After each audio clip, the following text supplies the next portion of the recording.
Hello दोस्तों, स्वागत है आपके अपने यूट्यूब चैनल नॉलेज 11 में।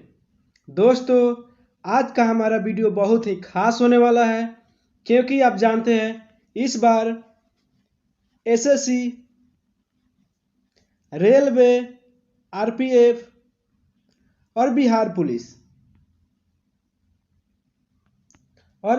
पुलिस इस सब का वैकेंसी जो आया हुआ है, बिहार पुलिस का जो एग्जाम होने वाला है उसके लेकर आज का हमारा वीडियो खास होने वाला है। दोस्तों, बिहार पुलिस को लेकर स्पेशलिस्ट और एसएससी के लिए आज का हमारा वीडियो बहुत ही खास होने वाला है। दोस्तों, तो वीडियो में बने रहें। मैं आपको 10 जीके जीएस वीवीआई बताने वाला हूं। दोस्तों, तो सबसे पहला यहाँ सवाल है दोस्तों, देश बंधु की उपाधि संबंधित है किससे? बंधु का जो उपाधि है वो इनमें से किन से संबंधित है? आपके पास 4 ऑप्शन है।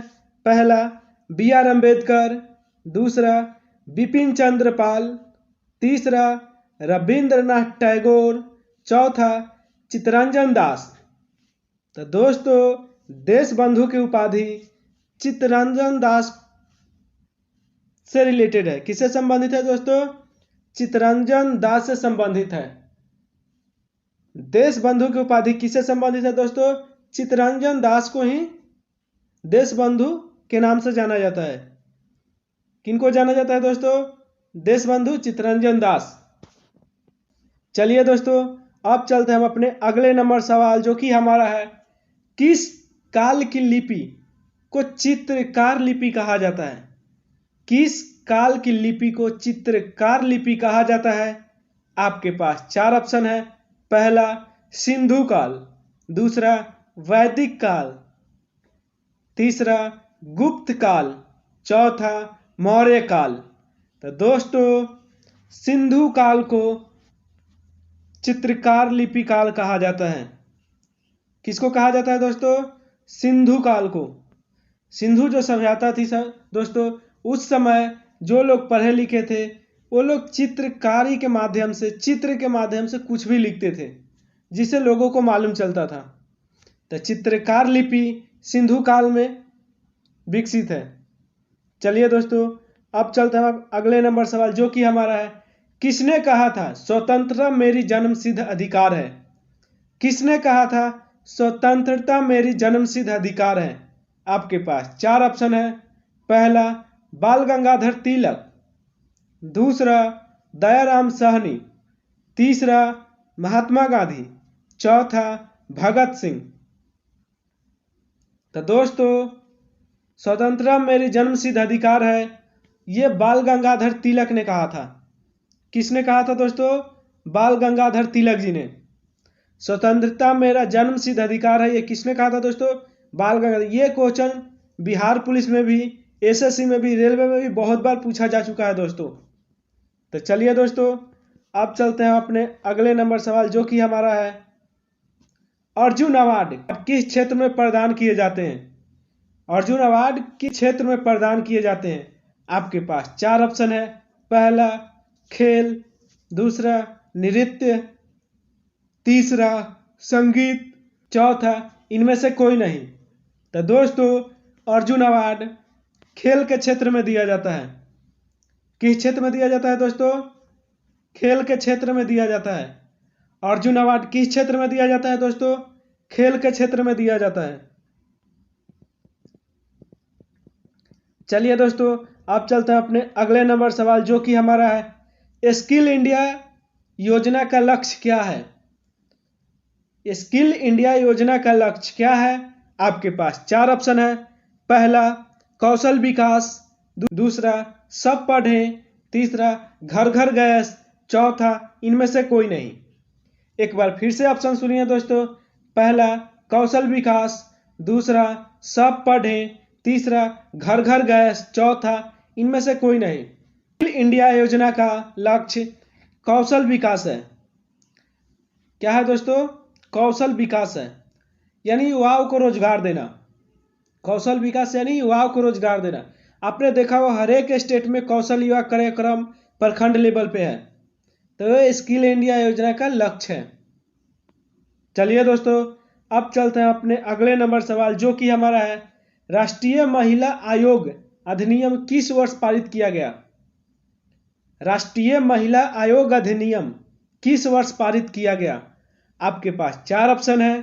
पहला 1990, दूसरा 1955, तीसरा 1985, चौथा 2001। तो दोस्तों राष्ट्रीय महिला आयोग अधिनियम 1990 में पारित किया गया। कब पारित किया गया था दोस्तों? 1990 में संसद द्वारा पारित किया गया। राष्ट्रीय महिला आयोग अधिनियम कब पारित किया गया था दोस्तों? 1990 में पारित किया गया था। कब दोस्तों? 1990 में।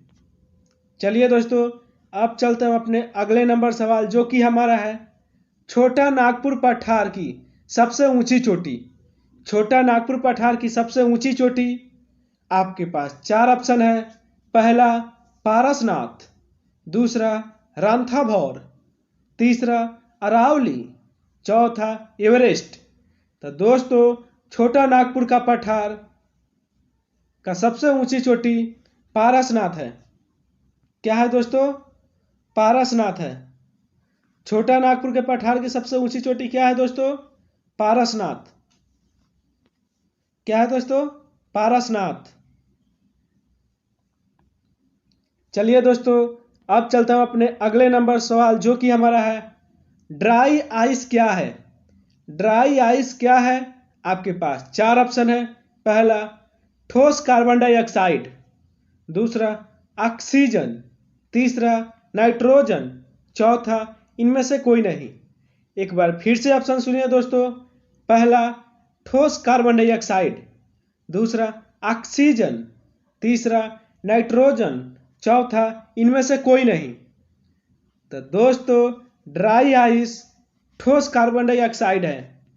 क्या है दोस्तों? एक प्रकार का ठोस कार्बन डाइऑक्साइड है। ड्राई आइस क्या है दोस्तों? एक प्रकार का ठोस कार्बन डाइऑक्साइड है। चलिए दोस्तों अब चलते हैं अपने अगले नंबर सवाल, जो कि हमारा है विद्युत बल्ब में भरी जाती है कौन सी गैस? इनमें से कौन सी गैस विद्युत बल्ब में भरी जाती है या विद्युत बल्ब में भरी जाती है? इस तरह के दोस्तों कंपटीशन एग्जाम में ऐसा नहीं होता है कि जैसा दिया गया है वैसा ही सवाल पूछे, उसको घुमा के भी पूछ सकता है। जैसे इनमें से कौन से गैस को विद्युत बल्ब में भरा जाता है? दूसरा यह भी हो सकता है विद्युत बल्ब में भरी जाने वाली गैस कौन सी है? तीसरा विद्युत बल्ब में भरी जाती है। यह उसका सवाल पूछने का लेवल है। तो दोस्तों इससे आपको चिंता करने की जरूरत नहीं, सवाल को समझिए उसके बाद आंसर दीजिएगा। जैसे यहाँ पे सवाल है विद्युत बल्ब में भरी जाती है। अगर आपको सवाल समझ है तो उसको पहले ऑप्शन चेक कीजिएगा कि ऑप्शन किस लेवल का है, उसके बाद आपको जवाब देना है दोस्तों। तो जैसे यहाँ है विद्युत बल्ब में भरी जाती है, तो यहाँ पे क्या है दोस्तों? यहाँ पे गैसों का नाम है, तो इसका मतलब है कि विद्युत बल्ब में गैस ही भरा गया होगा। तो आपके पास चार ऑप्शन है। पहला नाइट्रोजन गैस, दूसरा हाइड्रोजन, तीसरा कार्बन, चौथा ऑक्सीजन। तो दोस्तों विद्युत बल्ब में नाइट्रोजन गैस भरी जाती है। कौन सी गैस दोस्तों? Nitrogen gas. विद्युत बल्ब में कौन सी गैस भरी जाती है दोस्तों? Nitrogen gas. चलिए दोस्तों अब चलते हैं अगले नंबर सवाल, जो कि हमारा है ब्लू सिटी के नाम से किसे जाना जाता है? ब्लू सिटी के नाम से किसे जाना जाता है? आपके पास चार ऑप्शन है। पहला जोधपुर, दूसरा नीलकंठ, तीसरा जयपुर, चौथा अजमेर। तो दोस्तों ब्लू सिटी के नाम से जोधपुर को जाना जाता है। किसे जाना जाता है दोस्तों? जोधपुर को जाना जाता है। ब्लू सिटी के नाम से किसे जाना जाता है दोस्तों? जोधपुर के। चलिए दोस्तों आज के लिए इतना ही। प्लीज़ हमारे चैनल को लाइक करें, सब्सक्राइब करें, सपोर्ट करें। अगर आपको सवाल से रिलेटेड कोई भी जानकारी लेना है तो हमें कमेंट करें। तो दोस्तों आज के लिए इतना है। प्लीज़ हमें लाइक, सब्सक्राइब, सपोर्ट करें। चलिए दोस्तों मिलते हैं अपने अगले एपिसोड में।